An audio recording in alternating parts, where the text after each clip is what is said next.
All right, today we're going to talk about how to maintain a healthy body weight, or indeed, if you want to gain or lose weight, how to do that. And I'm going to give you a really simple and effective strategy for how to do it. I've used this strategy myself in the past to lose weight, and I use it today to keep my own body weight at a healthy level and to stay relatively lean.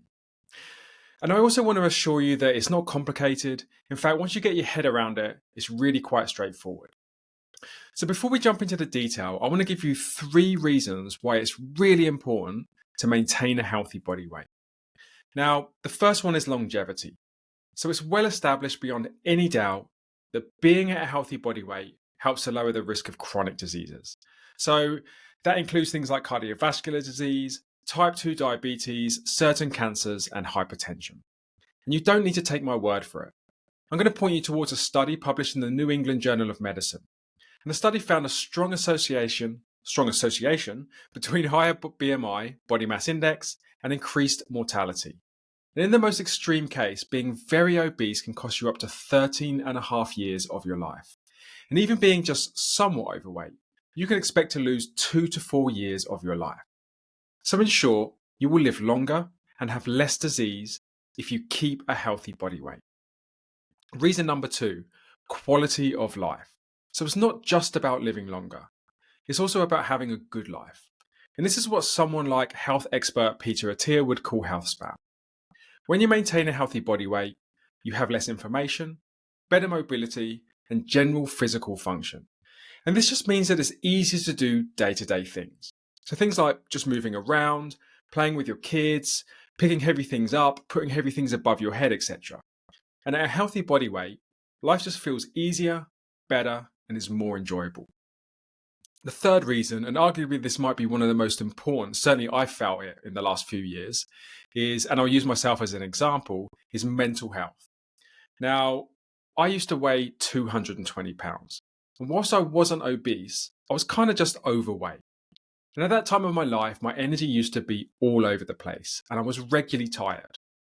I also struggled with a lot of self-esteem issues and anxiety. Today I'm 175 pounds and fairly lean with it, so about 45 pounds lighter. And one of the biggest surprises to me has been how much better I feel in myself.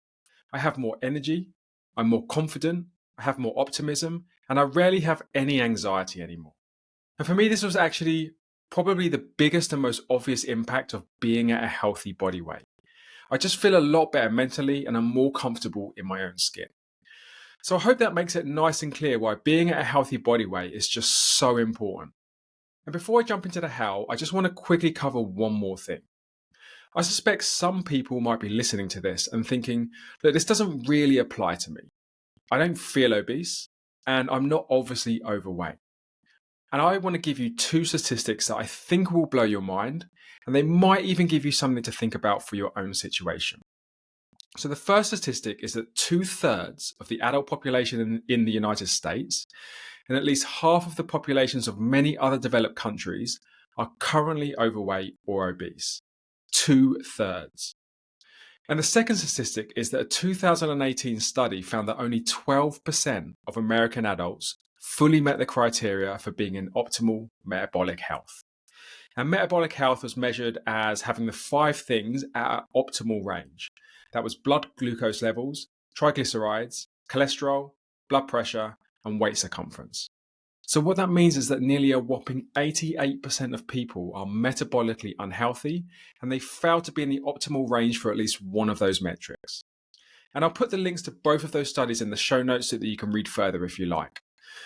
The reason I refer to these stats is to highlight just how the majority of people are indeed not at a healthy body weight, and they are more likely to be metabolically unhealthy. Now, you don't have to be obviously very overweight or obese to find yourself at an unhealthy body weight. Like me, when I was 220 pounds, you may just be carrying that extra bit of weight that you assume naturally happens as you get older. And if that is the case with you, the good news is that you can absolutely make a change that will give you some really big health, longevity, and mental health benefits from making that change. And in some cases, there may well be many years of extra life to be gained. So now that we understand why maintaining a healthy body weight is so important, let's talk about exactly how to do it.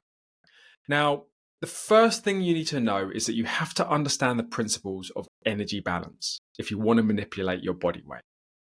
An energy balance is essentially calories in versus calories out.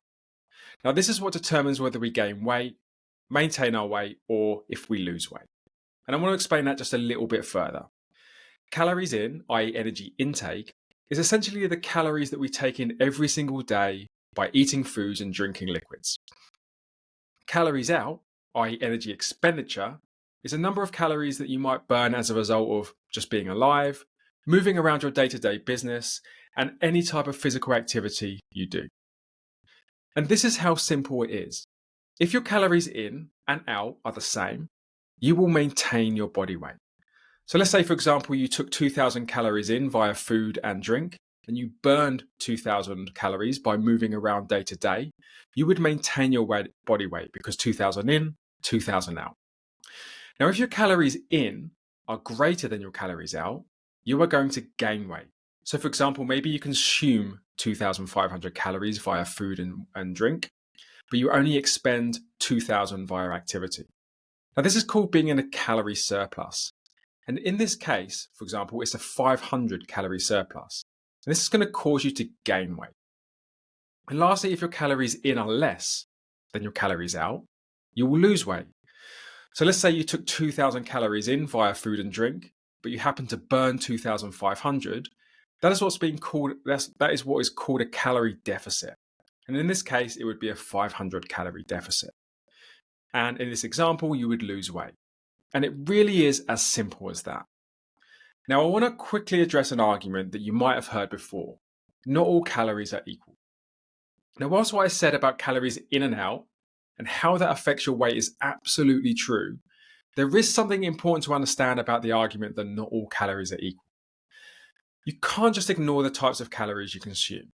For example, if you consume all of your calories through processed foods and junk foods, you are going to struggle to achieve whatever goal you have for your weight. And that's what the people who are using this not all calories are equal argument are kind of getting at. Now, the problem is that it's not because the calorie in versus out model is broken. That is absolutely still the most important thing. But of the calories you consume, there needs to be a reasonable amount of protein and there needs to be a reasonable amount of whole foods in them.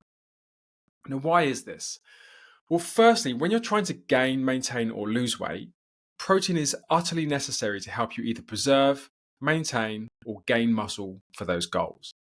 And just to kind of give you a sense, for the most part, probably a gram per pound of body weight is what would be considered optimal amount of protein. Secondly, the body just operates way more efficiently on whole foods. So your overall health and metabolism is just going to be in a much better place. And that's going to help you achieve your body weight goal far more easily. And lastly, protein and the fiber that comes from whole foods is satiating. So you're going to find it a hell of a lot easier to regulate your appetite and to actually consistently hit your target calories in if you're prioritizing protein and you're eating whole foods. And look, here's a really clear example. Try and eat a big 4-egg whole food omelette. I can guarantee it's going to leave you feeling full for many hours. Now compare that to eating some biscuits and some chocolate of the same amount of calories. You're going to feel full at first, but soon after you're going to be ransacking the pantry for more of those types of foods, and your calorie intake is going to be out of control. So whilst calories in versus out is the most important thing, you do need to pay attention to the quality of those calories. If you don't, not only will you fail to be consistent with eating your target calories, but you're just not giving your body the best chance to achieve whatever your body weight goal is. So in a way, both are actually true. Calories in versus calories out is absolutely the most important thing that you need to consider if you want to control your body weight. But you will fail if you don't keep an eye on the quality of those calories.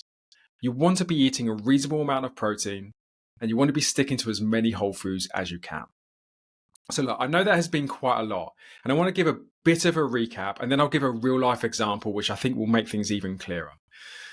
So the recap is this. You should want to achieve a healthy body weight because it will help you live a better and longer life. And the harsh reality is that more people are either overweight or obese than actually at a healthy body weight. And to achieve a healthy body weight, you need to get your calories in and out in a place where it supports your goal.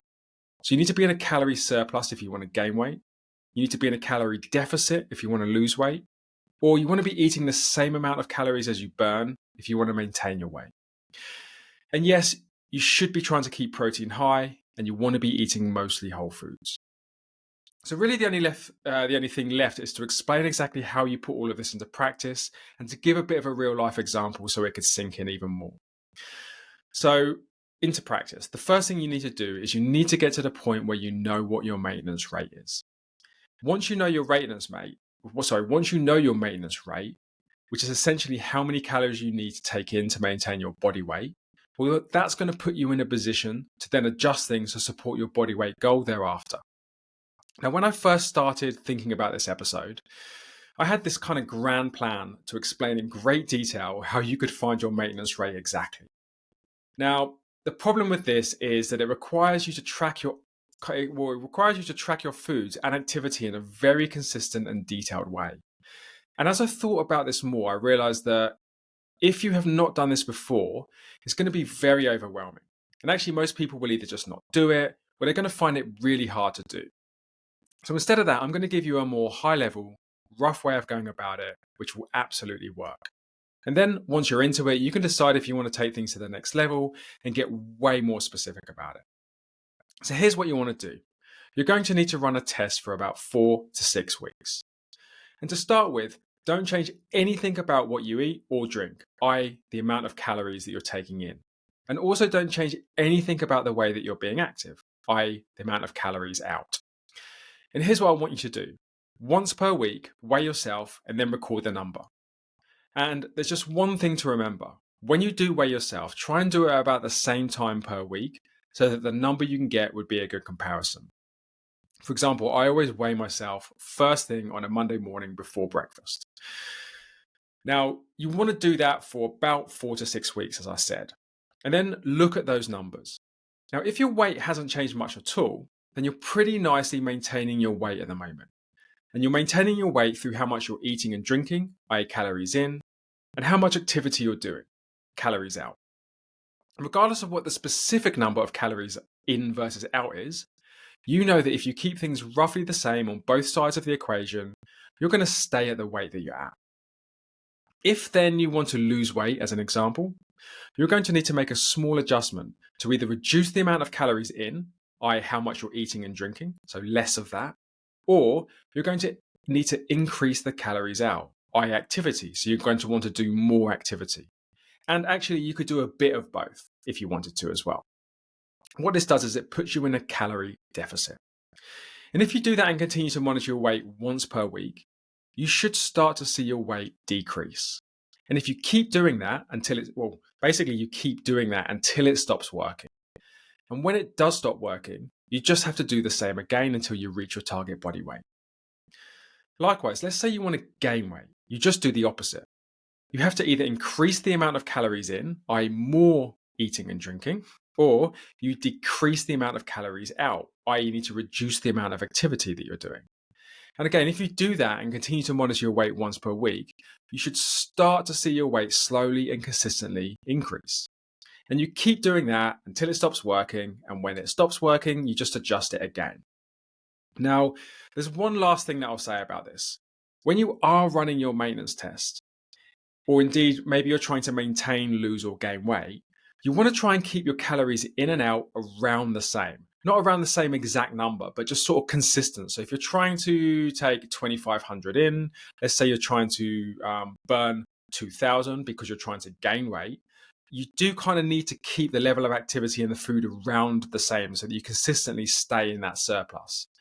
And the reason, basically, also remember that we're not meticulously tracking the exact number of calories in and out, right? Which was the overwhelming bit. So the hard bit about it is you kind of need to try and just do this by feel. And my best advice for this is to try and stick to the same type of eating and drinking patterns. So calories in, and try and stick to the same level of physical activity, i.e. how much you're walking or how many times you're going to the gym.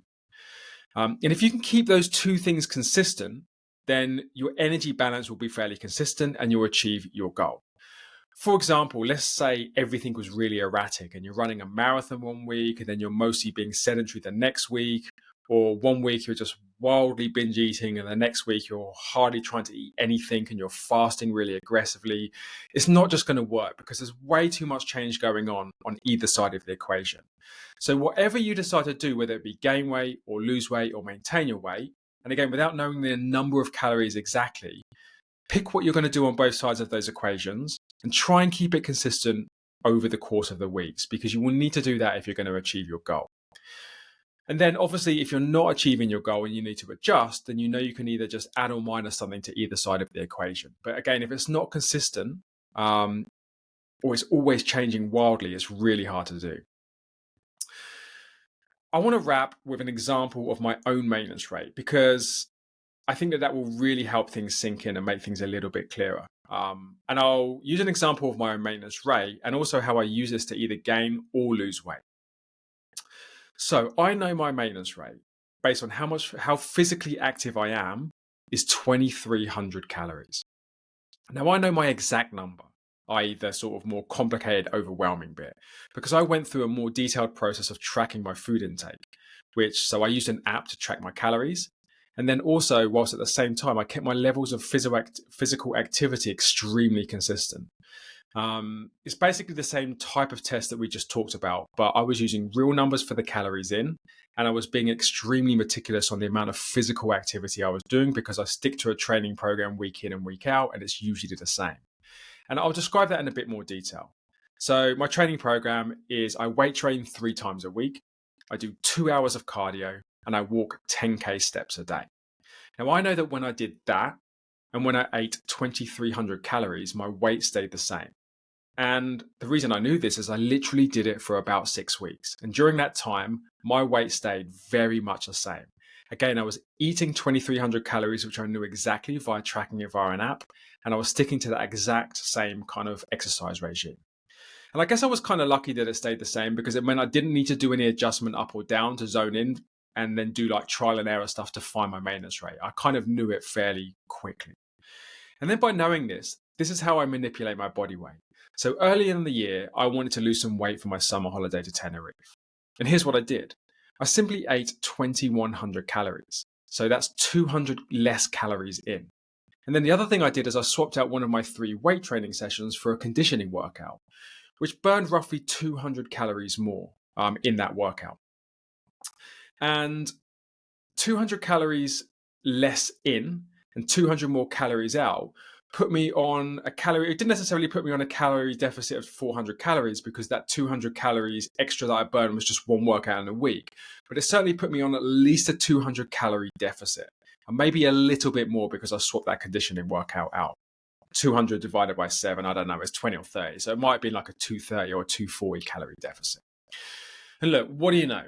I consistently dropped my weight over an 8-week period, and I lost about 10 pounds. So that's just over a pound per week.